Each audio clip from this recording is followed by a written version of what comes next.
Good evening every one. ഇന്നത്തെ ക്ലാസ്സിലേക്ക് എല്ലാവർക്കും സ്വാഗതം.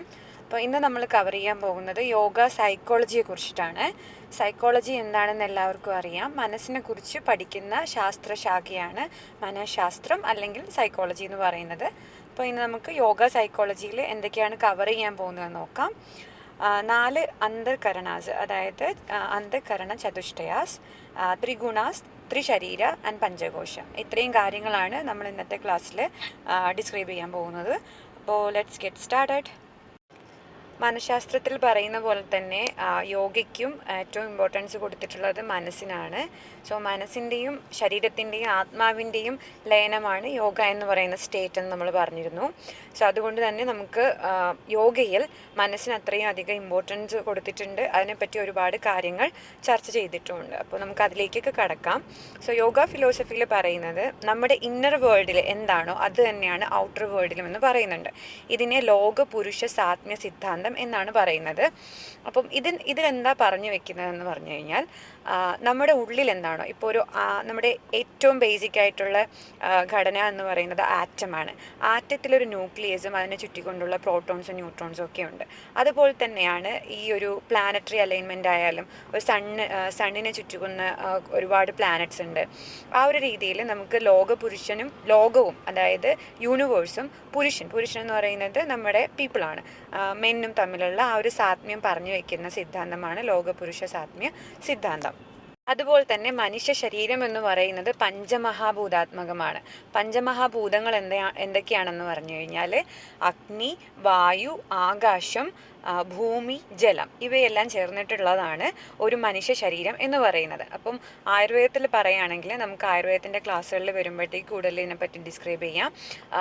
പഞ്ചമഹാഭൂതങ്ങളുടെ രണ്ട് ഭൂതങ്ങൾ ചേർന്നുകൊണ്ടാണ് വാദവും പിത്തവും കഫവും ഒക്കെ ഉണ്ടായിരിക്കുന്നത്. അപ്പോൾ ഇതിൻ്റെ ഏറ്റക്കുറച്ചിലാണ് നമുക്ക് ഇംബാലൻസ് ബോഡിയിൽ ഉണ്ടാക്കുന്നത്. അപ്പോൾ ഈ ഒരു ഏറ്റക്കുറച്ചിൽ മാറ്റിക്കൊണ്ടാണ് ആയുർവേദത്തിലെ ചികിത്സ തന്നെ പറഞ്ഞു പോകുന്നത്. അപ്പോൾ ഇതുപോലെ തന്നെ യൂണിവേഴ്സിലും പഞ്ചമഹാഭൂതങ്ങളുണ്ട്. ഇപ്പോൾ അഗ്നി നോക്കുകയാണെങ്കിൽ സൂര്യനിൽ അഗ്നിയാണുള്ളത്. അപ്പോൾ ജലം എടുത്തു കഴിഞ്ഞാൽ നമുക്ക് കടൽ, അതൊരു ജലമഹാഭൂതത്തിൻ്റെ റെപ്രസെൻറ്റേഷനാണ്. അങ്ങനെ ഒരുപാട്, വായു എന്ന് പറയുന്നത് നമുക്ക് കാണാൻ പറ്റില്ല, വിണ്ട് നമുക്ക് മൊത്തത്തിൽ അറിയാൻ സാധിക്കുന്ന ഒരു പ്രതിഭാസമാണ് വായു എന്ന് പറയുന്നതും. പിന്നെ പറയുകയാണെങ്കിൽ ആകാശം എന്ന് പറയുന്നത് ആ വേക്കൻറ്റ് സ്പേസിനെയാണ് ആകാശം എന്ന് പറയുന്നത്. അത് തന്നെ നമ്മുടെ ബോഡിക്കുള്ളിലും ആകാശമുണ്ട്. അതായത് hollow spaces inside our body, like നമ്മുടെ ത്രോട്ട് റീജിയൻ, നമ്മുടെ വൻകുടലും ചെറുകുടലും, ഇവയെല്ലാം ആകാശത്തിൻ്റെ ഒരു റെപ്രസെൻറ്റേഷനായിട്ട് നമുക്ക് പറയാൻ പറ്റും. നമ്മുടെ ചെവിയിലുള്ള കനാല്, ഇതെല്ലാം നമുക്ക് ആകാശിക് റെപ്രസെൻറ്റേഷനായിട്ട്, ആകാശ മഹാഭൂതത്തിൻ്റെ റെപ്രസെൻറ്റേഷനായിട്ട് പറയാൻ പറ്റും. അപ്പോൾ നമുക്ക് ഉള്ളിലുള്ള ഈ ഒരു തരത്തിലുള്ള ബാലൻസിങ്ങും ഔട്ടർ ബാലൻസിങ്ങും, ഇന്നർ ബാലൻസിങ്ങും ഔട്ടർ ബാലൻസിങ്ങുമാണ് യോഗയ്ക്ക് വേണ്ടത്, യോഗ ചെയ്തുകൊണ്ട് നമ്മൾ നേടിയെടുക്കേണ്ടത്. അങ്ങനെ നമുക്ക് യോഗ ചെയ്തുകൊണ്ട് ഇന്നർ യൂണിവേഴ്സിൻ്റെയും ഔട്ടർ യൂണിവേഴ്സിൻ്റെയും മൊത്തത്തിലുള്ള അറിവ്, അണ്ടർസ്റ്റാൻഡിങ് ഉണ്ടാകും. അതിൽ നിന്ന് നമുക്ക് സെൽഫ് റിയലൈസേഷൻ ഉണ്ടാകും. So key principles of the psychology yoga. So yoga സൈക്കോളജിയിലെ കീ പ്രിൻസിപ്പിൾ എന്തൊക്കെയാണ് പറഞ്ഞു വെക്കുന്നതെന്ന് വെച്ചാൽ, first one, self awareness and truth. നമുക്ക് ആ യോഗ ചെയ്യുന്നതോടൊപ്പം സെൽഫ് അവെയർനെസ് ഉണ്ടാകും. നമുക്ക് ആ ഒരു ട്രൂത്ത്ഫുൾനെസ്, അല്ലെങ്കിൽ ആ എന്താണ് റിയാലിറ്റി എന്ന് പറയുന്ന ആ ട്രൂത്തിനെ നമുക്ക് പെർസീവ് ചെയ്യാൻ പറ്റും.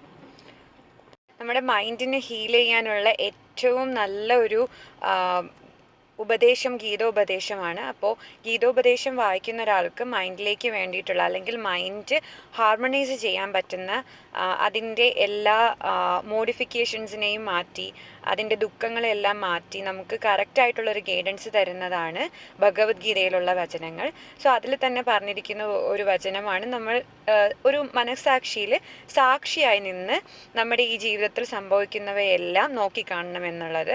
അങ്ങനെ ഒരു പേഴ്സ്പെക്റ്റീവിൽ നമ്മൾ നോക്കിക്കാണുമ്പോൾ നമ്മുടെ ആ ഒരു മൈൻഡിനുള്ള ഒരു റെസ്റ്റ്ഫുൾനെസ്സും, എന്തുകൊണ്ടാണ് സംഭവിക്കുന്നത്, എന്ത് കാര്യം കൊണ്ടാണ്, എന്ത് ബേസിലാണ് ഓരോ ജീവിതത്തിൽ നടക്കുന്ന ഓരോ കാര്യങ്ങളും നമുക്ക് ഉണ്ടാകുന്നത്, അതിൽ നമ്മൾ എങ്ങനെ പ്രവർത്തിക്കണം, അതിൽ നമ്മൾ എന്ത് ചിന്തിക്കണം എന്നുള്ള കാര്യങ്ങൾ, അല്ലെങ്കിൽ മറ്റുള്ളവർ എങ്ങനെയാണ്, എന്തിൻ്റെ ബേസിലാണ് ഓരോ പ്രവൃത്തികളും ചെയ്യുന്നത്, മനസ്സിൻ്റെ പ്രവർത്തനം അവരുടെ എങ്ങനെയാണ് നടക്കുന്നത്, ഇതൊക്കെ നമുക്ക് ഒരു സാക്ഷിയായിട്ട് നിൽക്കുമ്പോൾ മനസ്സിലാവും. മറ്റുള്ളവരുടെ മാത്രമല്ല നമ്മുടെ മനസ്സിൻ്റെ പ്രവർത്തനങ്ങളെക്കുറിച്ചും നമുക്ക് മനസ്സിലാവും.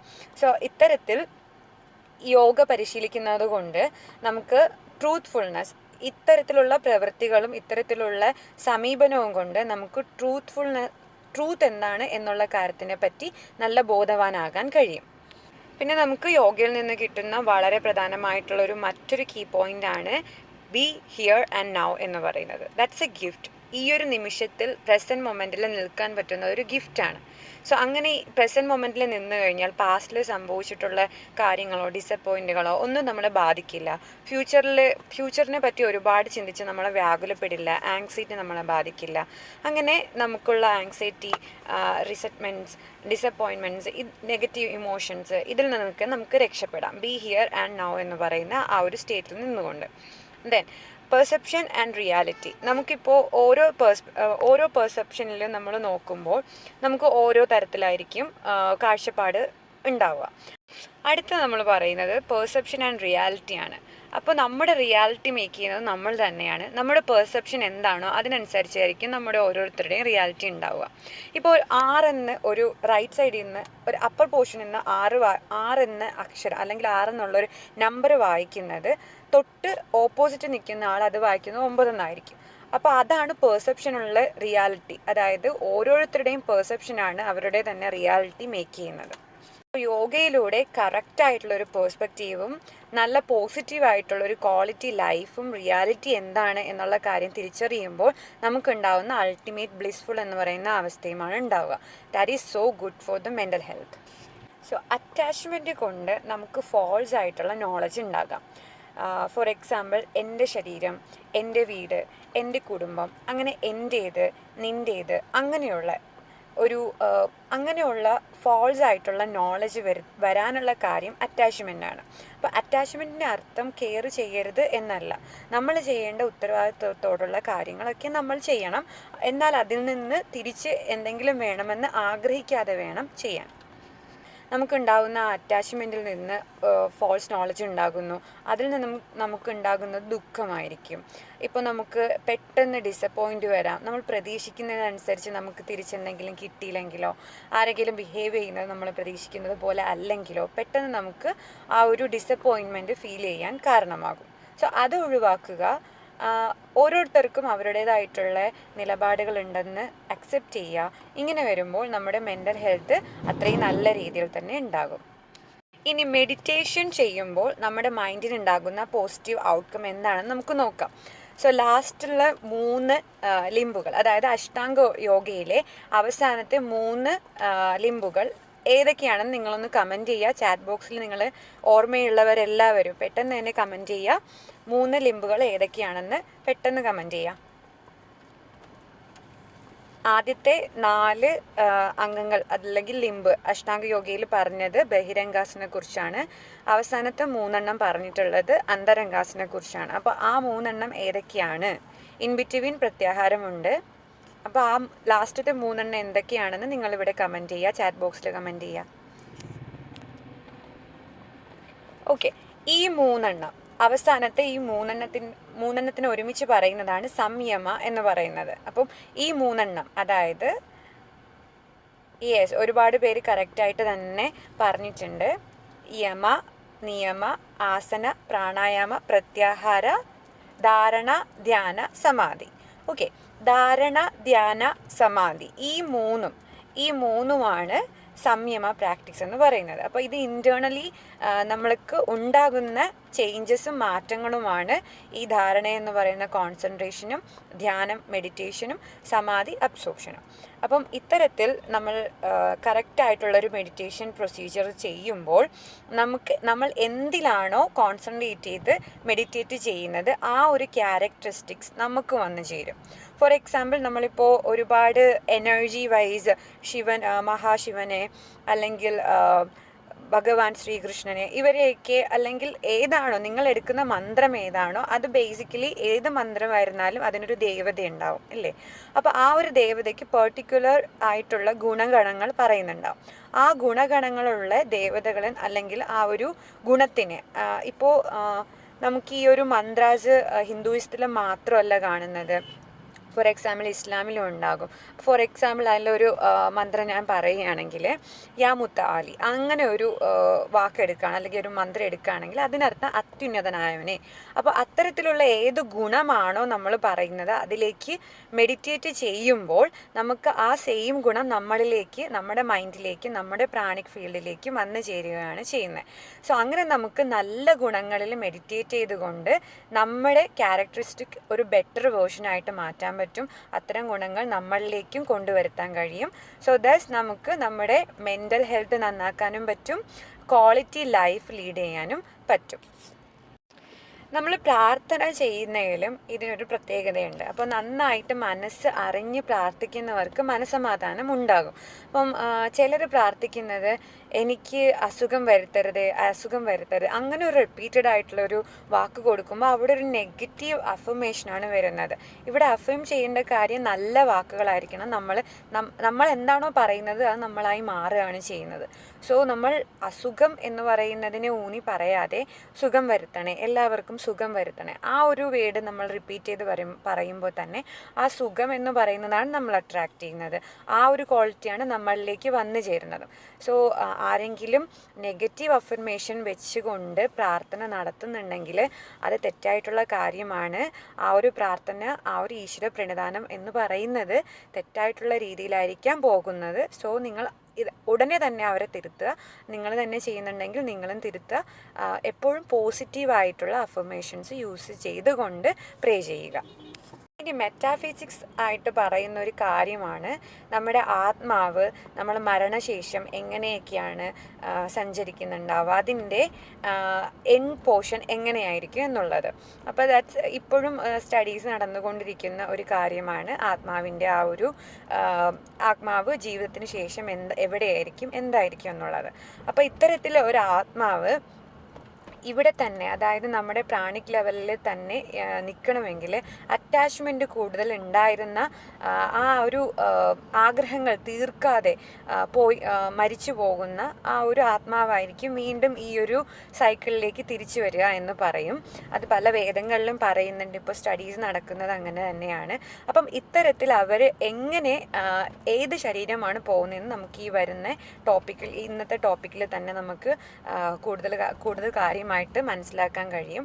അപ്പോൾ എൻഡിങ് സഫറിങ് എന്ന് പറയുന്നത് മറ്റൊന്നുമല്ല, നമ്മൾ ഈ ഒരു നോൺ അറ്റാച്ച്മെൻ്റ് ആയിട്ടുള്ള കാര്യങ്ങൾ പ്രാക്ടീസ് ചെയ്യുമ്പോൾ നമ്മൾ പിന്നെ ഈ ഒരു ദുഃഖം വരുത്തുന്ന ഈ ഒരു ഇഹലോകം എന്ന് പറയുന്നത്, പരലോകം എന്ന് പറയുന്നത് മരിച്ചു കഴിഞ്ഞിട്ടുള്ള ലോകം. പര മീൻസ് എറ്റേണൽ ആയിട്ടുള്ള. അപ്പം ഇതൊരു അപരലോകമാണ്, ഒരു എറ്റേണൽ അല്ല, ഇതിന് ടെമ്പററി ആയിട്ടുള്ള ലോകമാണ്. ഇവിടെ നമ്മൾ വീണ്ടും വരുന്നത് നമുക്ക് വീണ്ടും ഓരോ പരീക്ഷണങ്ങളും ഓരോ പഠനങ്ങളും നടത്താൻ വേണ്ടിയിട്ടാണ്. അപ്പം ഇവിടെ നിന്ന് പഠിക്കാത്തവരാണ് അറ്റാച്ച്മെൻറ്റ് വീണ്ടും കൂടുതലായിട്ട് ഉണ്ടാകുക. അപ്പോൾ ആ അറ്റാച്ച്മെൻ്റ് ഉള്ളവർ വീണ്ടും ഇവിടെ തന്നെ വന്നു ആ പഠനം പൂർത്തിയാക്കിയിട്ടേ അവർ വിട്ടുപോവുകയുള്ളൂ. അതായത് പരമാത്മാവിലേക്ക് ലയിക്കുകയുള്ളൂ. ആ ലയനത്തിനെയാണ് മോക്ഷപ്രാപ്തി എന്ന് പറയുന്നത്. അപ്പോൾ യോഗ പ്രാക്ടീസ് ചെയ്യുന്നത് കൊണ്ട്, നല്ല രീതിയിൽ യോഗ പ്രാക്ടീസ് ചെയ്യുന്നത് കൊണ്ട് ഒരാത്മാവിന് മോക്ഷപ്രാപ്തി നേടാൻ കഴിയുമെന്നാണ് പറയുന്നത്. ഒരു കടിഞ്ഞാണില്ലാതെ പാഞ്ഞു പോകുന്ന കുതിരയായിട്ടാണ് മനസ്സിനെ പലപ്പോഴും പലരിലും നമുക്ക് കാണാൻ പറ്റുന്നത്. മനസ്സ് പോകുന്നിടത്തേക്കാണ് മനുഷ്യരും പോകുന്നത്. പക്ഷേ മെഡിറ്റേഷൻ പ്രാക്ടീസ് ചെയ്യുന്നത് കൊണ്ട് ആ ഒരു കുതിര, ആ ഒരു മൈൻഡ് എന്ന് പറയുന്ന കുതിരയുടെ കടിഞ്ഞാൺ നമ്മുടെ കയ്യിൽ തന്നെ ഉണ്ടാകും. അപ്പോൾ നമുക്കതിനെ നിയന്ത്രിക്കാൻ പറ്റും. എങ്ങനെ എവിടേക്ക് പോകണമെന്ന് മെഡിറ്റേഷൻ പ്രാക്ടീസ് ചെയ്യുന്ന ഒരാൾക്ക് തീരുമാനിക്കാൻ കഴിയും. സോ യോഗ പ്രാക്ടീസ് ചെയ്യുന്ന ഒരാൾക്ക് മെൻ്റലി നല്ല ഹെൽത്ത് ഫീൽ ചെയ്യുന്നുണ്ടാകും. ഒരിക്കലും ന്യൂറോസിസും സൈക്കോസിസും ഒന്നും അദ്ദേഹത്തിന്, ആ ഒരു വ്യക്തിനെ ബാധിക്കില്ല. സോ നമ്മുടെ യോഗ പരിശീലിക്കുന്നതോടൊപ്പം തന്നെ നമ്മുടെ പേഴ്സണാലിറ്റിക്കും നല്ല ഡെവലപ്മെൻറ്റ് ഉണ്ടാകും. നമ്മുടെ യോഗിക് പ്രിൻസിപ്പിൾസിനെയും വെസ്റ്റേൺ തെറാപ്പറ്റിക് അപ്രോച്ചും ഇപ്പോൾ കൺവേർജൻസ് വരുന്നുണ്ട്. ആ ഒരു ലയനം ഇപ്പോൾ നമുക്ക് കാണാൻ സാധിക്കും.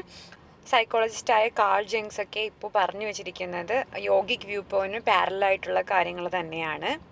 ഇപ്പോഴത്തെ സൈക്കോളജിസ്റ്റ് തുടർന്ന് വന്നിട്ടുള്ള സൈക്കോളജിസ്റ്റുകളായ എറിച്ച് ഫ്രോംസും വിക്ടർ ഇ ഫ്രാങ്ക്ലിനും എല്ലാവരും നമ്മുടെ ഈ ഒരു പോസിറ്റീവ് സൈക്കോളജി ഓഫ് യോഗയിലുമായിട്ട് പാരലി പോകുന്ന കാര്യങ്ങൾ പറഞ്ഞു വെച്ചിട്ടുണ്ട്. ലൈക്ക് നമ്മുടെ ഹ്യൂമൻ പൊട്ടൻഷ്യലിൻ്റെ ഡെവലപ്മെൻറ്റ് എങ്ങനെയാണ്, സിദ്ധികൾ, അതിനെപ്പറ്റി സൂപ്പർ പവേഴ്സ്, ഇതിനെപ്പറ്റിയൊക്കെ ഇപ്പോൾ പഠനങ്ങൾ നടക്കുന്നുണ്ട്.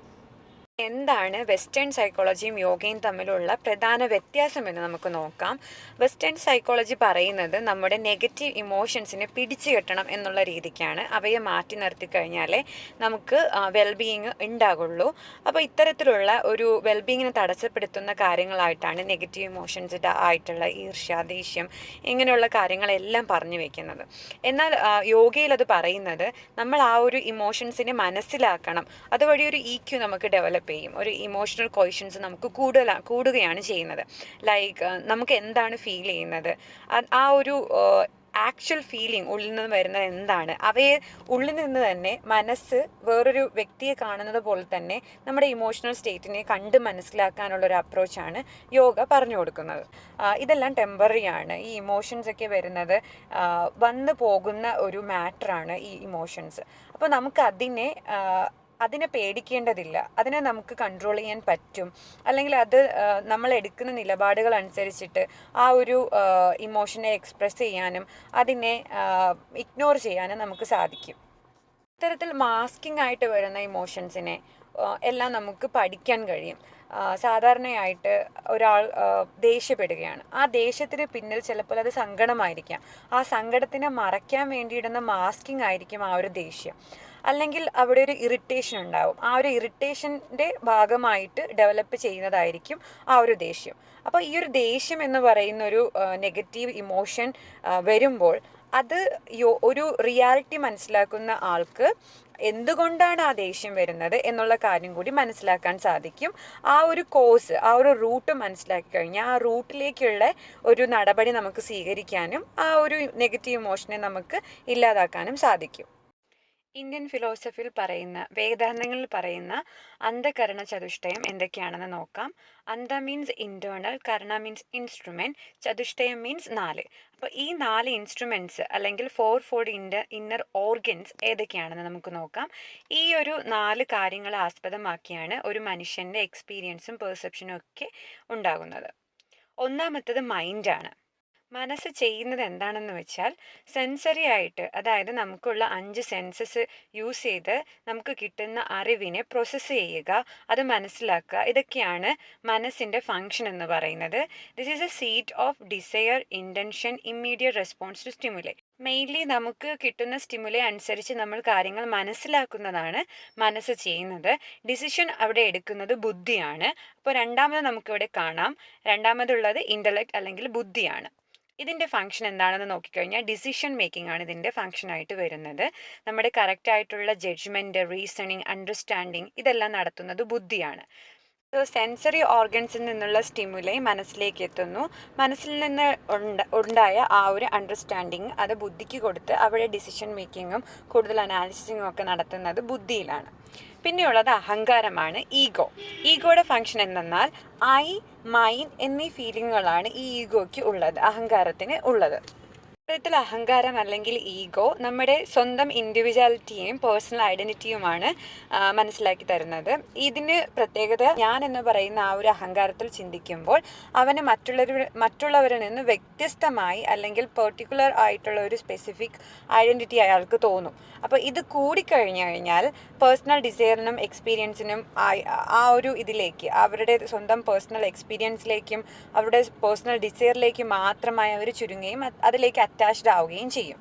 ഈ ചിത്തത്തിൻ്റെ ഫങ്ഷൻ എന്താണെന്ന് നോക്കിക്കഴിഞ്ഞാൽ നമ്മുടെ പുതിയ ഇൻഫർമേഷൻസ് നമ്മൾ മൈൻഡിലേക്ക് എടുക്കണം എന്നുണ്ടെങ്കിൽ ഈ ഒരു പാസ്റ്റ് എക്സ്പീരിയൻസിനെ വെച്ചിട്ട് കമ്പയർ ചെയ്തിട്ടായിരിക്കും പുതിയൊരു എക്സ്പീരിയൻസിൻ്റെ ഇൻഫർമേഷൻ ഉള്ളിലേക്ക് എടുക്കുന്നത്. അപ്പോൾ ഈ ഒരു സബ് കോൺഷ്യസ് മൈൻഡ് ഈ ഒരു രീതിയിലാണ് പ്രവർത്തിക്കുക. നമ്മൾ എന്താണോ പാസ്റ്റിൽ നമ്മൾ സ്റ്റോർ ചെയ്തിരിക്കുന്ന ഡേറ്റ, ഈ ഒരു ചിത്ത എന്നുള്ള രീതിയിൽ സ്റ്റോർ ചെയ്തിരിക്കുന്ന ഡേറ്റ എന്താണോ അതിനനുസരിച്ചിട്ടായിരിക്കും നമ്മൾ പുതിയ ഇൻഫർമേഷനെ ഗ്യാദർ ചെയ്ത് എടുക്കുന്നുണ്ടാവുക. സോ ഇത്തരത്തിൽ നമ്മൾ ഈ ഒരു 4 അന്തർകരണങ്ങളെ മനസ്സിലാക്കിയാൽ മാത്രമേ സെൽഫ് റിയലൈസേഷൻ നമുക്ക് ഉണ്ടാവുകയുള്ളൂ. സോ മെഡിറ്റേഷൻ വഴി ഇത്തരം മനസ്സ്, ബുദ്ധി, അഹങ്കാരം, ചിത്ത, ഇത്രയും കാര്യങ്ങൾ നമുക്ക് നന്നായിട്ട് മനസ്സിലാക്കാൻ പറ്റും. നമ്മുടെ ഈ 4 ആസ്പെക്റ്റുകളും 4 ഇൻസ്ട്രുമെൻസും എങ്ങനെ പ്രവർത്തിക്കുന്നു എന്ന് നമുക്ക് ഡീപ്പറായിട്ട് അനലൈസ് ചെയ്യാൻ പറ്റും, മനസ്സിലാക്കാൻ പറ്റും. അതുവഴി നമുക്ക് സെൽഫ് റിയലൈസേഷൻ ഉണ്ടാകും.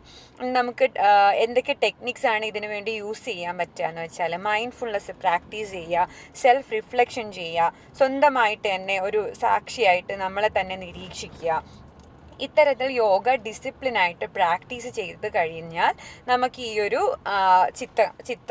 ഈ ഒരു ചിത്തമായാലും ബുദ്ധിയായാലും മനസ്സായാലും നമുക്ക് ഈ ഒരു അന്ധകരണങ്ങളെ നല്ല ബാലൻസ് ചെയ്യിക്കാനും മാനേജ് ചെയ്യാനും വളരെയധികം നന്നായിട്ട് കഴിയും.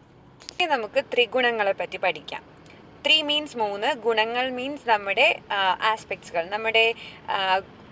നമ്മുടെ ക്യാരക്ടറിസ്റ്റിക്സ് അല്ലെങ്കിൽ നമ്മുടെ ഗുണങ്ങൾ, അത് തന്നെയാണ്.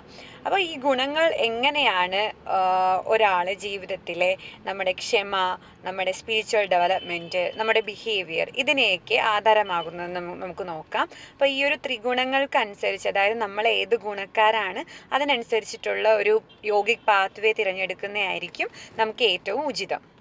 3 ഗുണങ്ങളാണ് സത്വം, രജസ്, തമസ്. അപ്പോൾ ആദ്യം നമുക്ക് സത്വഗുണത്തിനെ കുറിച്ച് നോക്കാം.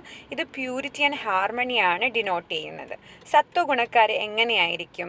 നല്ല പ്യൂരിറ്റിയും നല്ല വിസ്ഡം, നല്ല അറിവ്, നല്ല ഹാർമണിയിൽ പോകുന്നവരായിരിക്കും ഈ സത്വഗുണക്കാരെന്ന് പറയുന്നത്. ഇവർക്ക് നല്ല മൈൻഡിൽ ക്ലാരിറ്റിയും കാംനെസ്സും പീസ്ഫുൾനെസ്സും ഉണ്ടായിരിക്കും.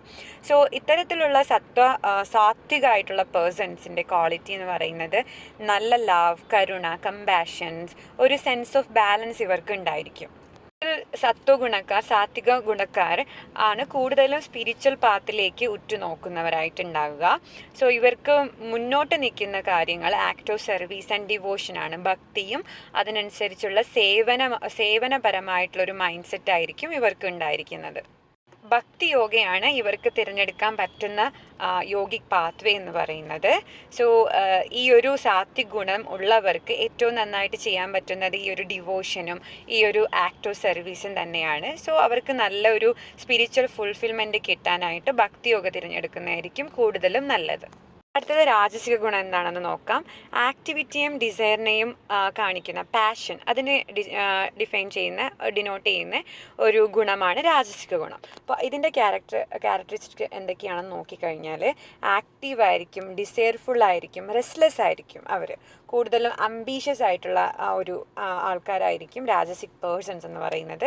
ഇവർക്ക് പ്ലെഷറിനോടും സക്സസിനോടും പ്ലെഷർ അച്ചീവ് ചെയ്യാനും സക്സസ് അച്ചീവ് ചെയ്യാനായിരിക്കും ഇവരുടെ മെയിൻ ഗോൾ എന്ന് പറയുന്നത്.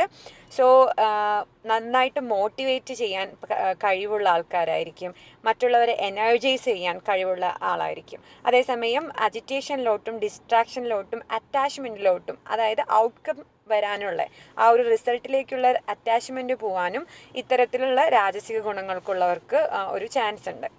ഇനി രാജസിക പേഴ്സൺസ് പറയുമ്പോൾ ഗോൾ ഓറിയൻറ്റഡ് ആയിരിക്കും, ഡ്രിവൺ ബൈ ഡിസയേഴ്സ് ആയിരിക്കും. They are often engaged in dynamic activities and seek achievements and recognition. ഇനി ഇവർക്ക് യോജിക്കുന്ന പാത്വേ ഏതാണെന്ന് പറഞ്ഞു കഴിഞ്ഞാൽ കർമ്മയോഗയാണ് ഇവർക്ക് ഏറ്റവും നന്നായിട്ട് യോജിക്കുന്നത്. സോ സെൽഫ്ലെസ് ആയിട്ടുള്ള ആക്ഷൻ ചെയ്യുക, ഡ്യൂട്ടി ചെയ്യുക, അതിൽ നിന്ന് ഉള്ള റിസൾട്ട് ആഗ്രഹിക്കാതെ ചെയ്യാം. ഇത്തരത്തിൽ കർമ്മയോഗ പ്രാക്ടീസ് ചെയ്ത് കഴിഞ്ഞാൽ രാജസിക ഗുണത്തിനെ അവർക്ക് ബാലൻസ് ചെയ്യാൻ കഴിയും. ഇനി നമുക്ക് താമസിക ഗുണത്തിനെ കുറിച്ച് നോക്കാം. ഇനേഷ്യയും ഇഗ്നോറൻസും ഡിനോട്ട് ചെയ്യുന്നതാണ് താമസിക ഗുണം. മടി എന്ന് പറയുന്ന ഒരു സംഭവം താമസികമായിട്ടുള്ളൊരു സാധനമാണ്. അപ്പോൾ ഇത്തരം ക്യാരക്ടറിസ്റ്റിക്സ് എന്തൊക്കെയാണെന്ന് നോക്കിക്കഴിഞ്ഞാൽ ഇനേഷ്യ, ഒരു ജഡത്വം ഉണ്ടാവും, ഇഗ്നോറൻസ് ഉണ്ടാവും, ഒരു ലെതർജി ഉണ്ടാകും ഇത്തരത്തിൽ താമസിക ഗുണത്തിന്. അപ്പോൾ ഒരു സ്റ്റാഗ്നേഷൻ, ഒരു ഡൾനെസ്, ഒരു മോട്ടിവേഷൻ കുറവ് ഫീൽ ചെയ്യുക, ഇതൊക്കെയാണ് താമസിക എനർജി എന്ന് പറയുന്നത്. അപ്പോൾ അത്തരത്തിൽ താമസിക എനർജി ഉള്ള ഒരാൾ എപ്പോഴും ഒരു കാര്യം ചെയ്യാനുള്ള കാര്യം മുന്നിലോട്ട് തള്ളി നീക്കിക്കൊണ്ടു പോകും. പ്രൊക്രാസ്റ്റിനേഷൻ അവർക്ക് ഉണ്ടാകും. ഒരു ക്ലാരിറ്റി, ഒരു പുകമടലം ബാധിച്ച് അവരുടെ ഒരു ചിന്തയ്ക്കും അവരുടെ ആ ഒരു ബുദ്ധിക്കും ഒരു പുകമടലം ബാധിച്ച പോലെ ആയിരിക്കും ഉണ്ടായിരിക്കുക. സോ ഇത്തരത്തിൽ താമസികമായിട്ടുള്ളൊരു പേഴ്സൺ എങ്ങനെയായിരിക്കും എന്ന് പറഞ്ഞു കഴിഞ്ഞാൽ they may exhibit ട്രയഡ്സ് of inertia and passivity.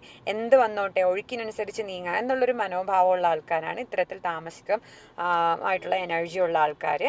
ഇവർ കൺഫ്യൂഷൻ ആയിരിക്കും, ഇവരുടെ മൈൻഡിന് എപ്പോഴും ഒരു കൺഫ്യൂഷനും ഒരു അപ്പത്തറ്റിക് അവസ്ഥയായിരിക്കും അവർക്ക് ഉണ്ടായിരിക്കുക. അപ്പോൾ ഇവർ മുന്നോട്ട് വെക്കേണ്ട പാത്വേ, യോഗിക് പാത്വേ ഏതൊക്കെയാണെന്ന് വെച്ചാൽ 2 പാത്വേസ് ഇവർ പാരലി നോക്കണം. കർമ്മയോഗയും നോക്കണം, അതോടൊപ്പം തന്നെ ജ്ഞാനയോഗയും നോക്കണം. മെയിനായിട്ട് ഇവർ ജ്ഞാനയോഗിയിലേക്ക് എത്താൻ അവർക്ക് കർമ്മയോഗിയുടെ ആവശ്യം വേണ്ടി വരും. സോ ഇത് രണ്ടുമാണ് താമസിക ആയിട്ടുള്ള പേഴ്സൺസ് നോക്കേണ്ട കാര്യങ്ങൾ.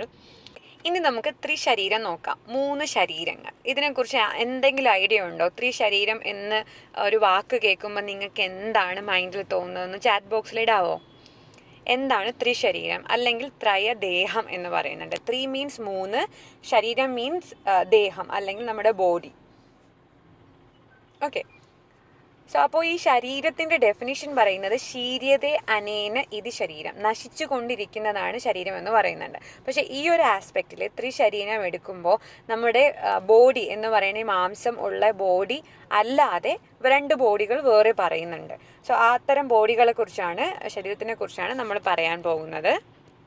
ഈ 3 ശരീരങ്ങൾ ഏതൊക്കെയാണെന്ന് നോക്കിക്കഴിഞ്ഞാൽ സ്ഥൂല ശരീരം, അതായത് ഗ്രോസ് ബോഡി, നമ്മുടെ ഈ മാംസമുള്ള അസ്ഥിക്കൂടമുള്ള ഈ മസിൽസും നെർവസ് സിസ്റ്റവും ഈ സിസ്റ്റംസും ഓർഗൻസും ഒക്കെ ഇരിക്കുന്ന ഈ ശരീരത്തിനെയാണ് ഗ്രോസ് ബോഡി എന്ന് പറയുന്നത്. സ്ഥൂല ശരീരം എന്നാണ് ഇതിൻ്റെ പേര്.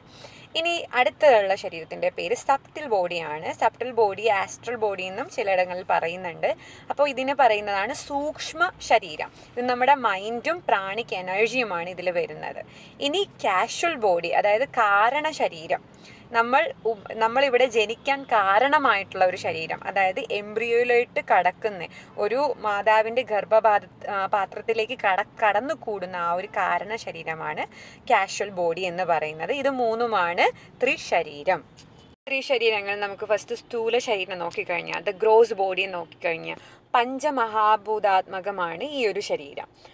ഈ പറയുന്ന പഞ്ചമഹാഭൂതങ്ങളെല്ലാം കൂടി ചേർന്നുണ്ടായിട്ടുള്ള ഒരു ഗ്രോസ് ബോഡി, നമുക്ക് മാക്രോസ്കോപ്പിക്കായിട്ട്, അതായത് നമുക്ക് നേരിട്ട് കാണാൻ കഴിയുന്ന ആ ശരീരത്തിനെയാണ് സ്ഥൂല ശരീരം എന്ന് പറയുന്നത്. ഇതിൻ്റെ മെയിൻ കമ്പോണൻസ് ആണ് ഹെഡ്, ഹാൻഡ്സ്, ലെഗ്സ്, ടോസോ എന്നൊക്കെ പറയുന്ന ആ ഒരു ബോഡി പാർട്സും കാര്യങ്ങളൊക്കെ ഇതിൻ്റെ ഭാഗമാണ്. ഓക്കെ, ഇനി സൂക്ഷ്മ ശരീരം എടുത്തു കഴിഞ്ഞാൽ അല്ലെങ്കിൽ സബ്റ്റിൽ ബോഡി എടുത്തു കഴിഞ്ഞാൽ സബ്റ്റിലായിട്ടുള്ള പഞ്ചമഹാഭൂതങ്ങൾ ഇതിലുണ്ട്. അതായത് മൈക്രോ ആയിട്ടുള്ളതല്ല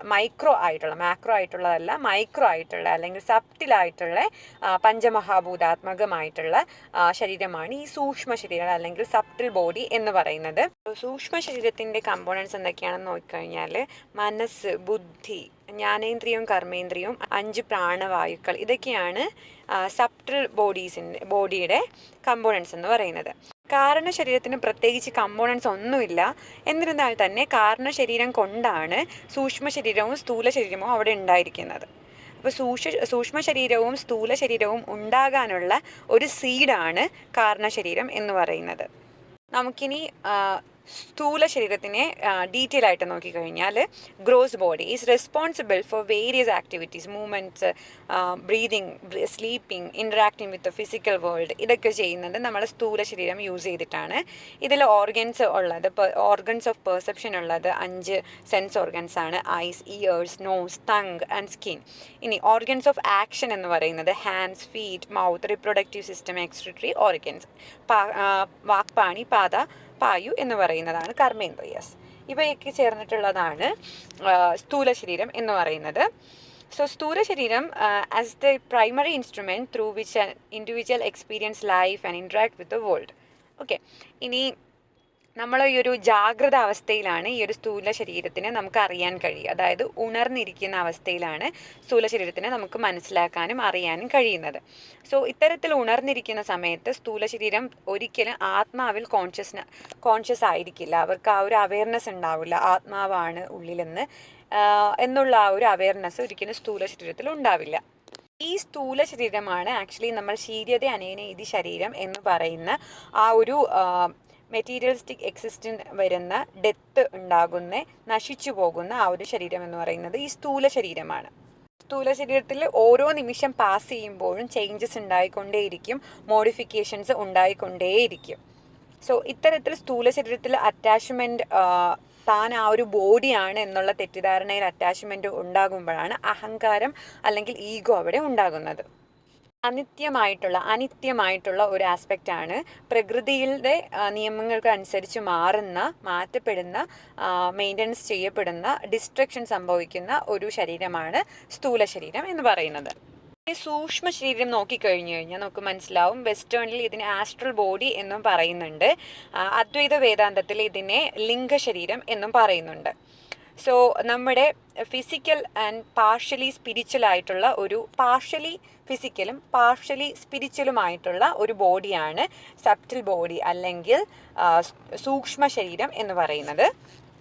ഇത്തരത്തിൽ നമ്മുടെ ഫിസിക്കൽ ബോഡീനെ അല്ലെങ്കിൽ നമ്മുടെ സ്ഥൂല ശരീരത്തിനെയും കാരണ ശരീരത്തിനെയും തമ്മിൽ ബന്ധിപ്പിക്കുന്ന ഒരു ബ്രിഡ്ജ് കൂടിയാണ് നമ്മുടെ സൂക്ഷ്മ ശരീരം.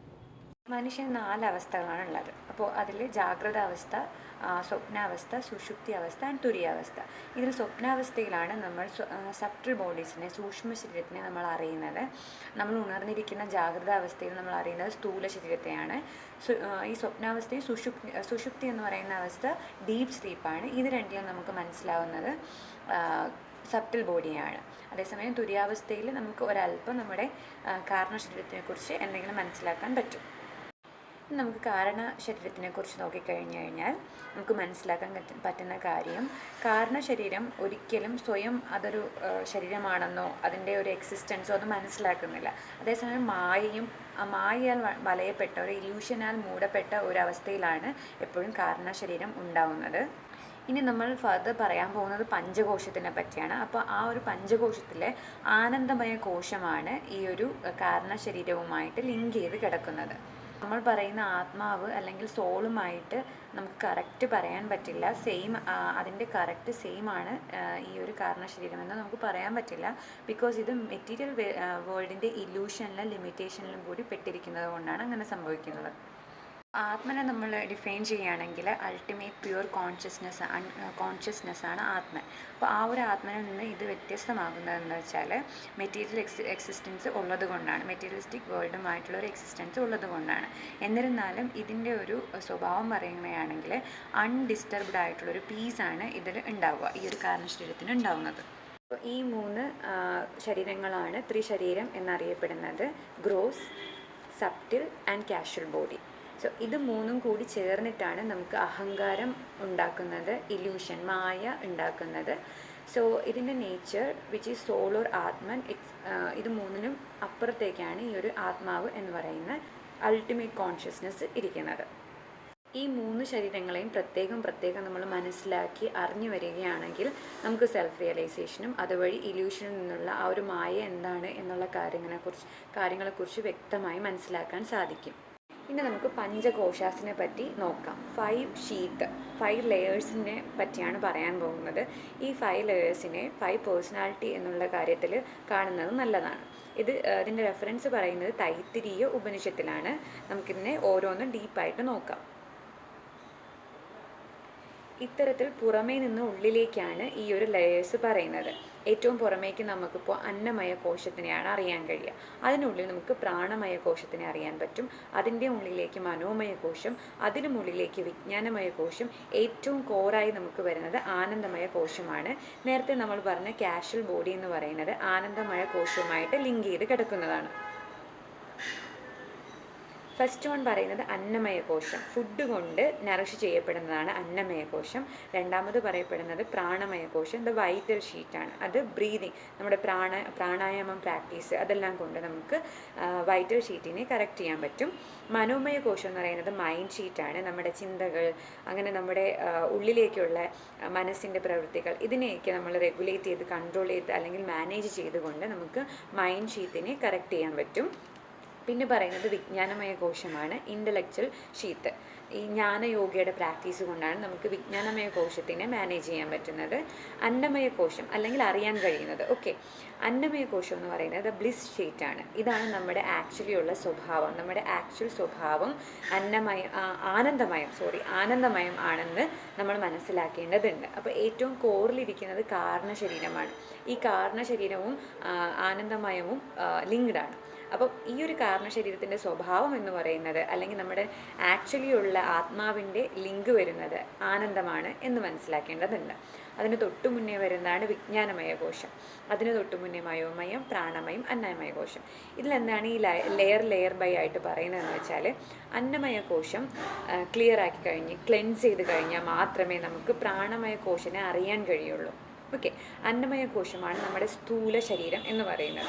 അത് ക്ലെൻസ് ചെയ്യാൻ വേണ്ടി നമുക്ക് ഷഡ്ക്രിയാസ് പറയുന്നുണ്ട്, ആസന പ്രാക്ടീസ് പറയുന്നുണ്ട്. അത്തരത്തിൽ ആ പ്രാക്ടീസുകളൊക്കെ ചെയ്ത് വരുമ്പോൾ, അത് ക്ലെൻസായി വരുമ്പോൾ നമുക്ക് പ്രാണമയ കോശത്തിനെ അറിയാൻ പറ്റും. ഇത്തരത്തിൽ പ്രാണമയ കോശം നമുക്ക് ബ്രീതിങ് ടെക്നിക്സും എല്ലാം കൊണ്ടും ക്ലിയർ ചെയ്തു എന്ന് വിചാരിക്കാം. അത്തരത്തിൽ ക്ലിയർ ചെയ്യുമ്പോൾ നമുക്ക് മനോമയ കോശം അറിയാൻ പറ്റും. മനോമയ കോശം നമുക്ക് കറക്റ്റ് ചെയ്ത് ക്ലെൻസ് ചെയ്ത് കഴിഞ്ഞാൽ നമുക്കുള്ളിലുള്ള വിജ്ഞാനം എന്താണ് ട്രൂത്ത്, എന്താണ് റിയാലിറ്റി എന്നതിനെപ്പറ്റി നമുക്ക് അറിവുണ്ടാകുന്നു. അത്രയും അറിവുണ്ടായി അത് വ്യക്തമായതിനു ശേഷം മാത്രമേ നമുക്ക് ആനന്ദം ഫീൽ ചെയ്യാൻ കഴിയുള്ളൂ. അന്നമയ കോശത്തിനെ എടുത്തു കഴിഞ്ഞാൽ ഫിസിക്കൽ ബോഡിയാണ്, ഗ്രോസസ്റ്റ് സ്റ്റേറ്റാണ്, മാക്രോ ആയിട്ട് നമുക്ക് പുറത്ത് കാണാൻ പറ്റുന്നതാണ്, ഫുഡ് കൊണ്ട് നറിഷ് ചെയ്യിപ്പിക്കപ്പെടുന്നതാണ് അന്നമയ കോശം എന്ന് പറയുന്നത്. കോശ ഇൻ ദ മീൻസ് ഷീത്ത് എന്നാണ് അതിൻ്റെ വേർഡ് മീനിങ് വരുന്നത്. സോ നമ്മൾ കഴിക്കുന്ന ഫുഡ്, ആ ഫുഡിൽ നിന്നുള്ള ന്യൂട്രീഷൻസ് കൊണ്ട് അക്യുമുലേറ്റഡ് ആയിട്ടാണ് അന്നമയ കോശം ഉണ്ടാകുന്നത്. സോ ഈ ഒരു health and vitality of the annamaya kosha are maintained through proper nutrition, regular physical activities such exercise, games, jogging, walking, yogasana, അങ്ങനെയാണ് അത് റെഗുലേറ്റ് ചെയ്യപ്പെടുന്നത്. ഇനി science of health indicators of a healthy annamaya kosha include fitness ഉണ്ടാവും, agility, stamina, endurance, good motor skills and effective coordination between the eyes and hands. ഇതാണ് അന്നമയ കോശത്തിനെ കുറിച്ച് പറയുന്നത്.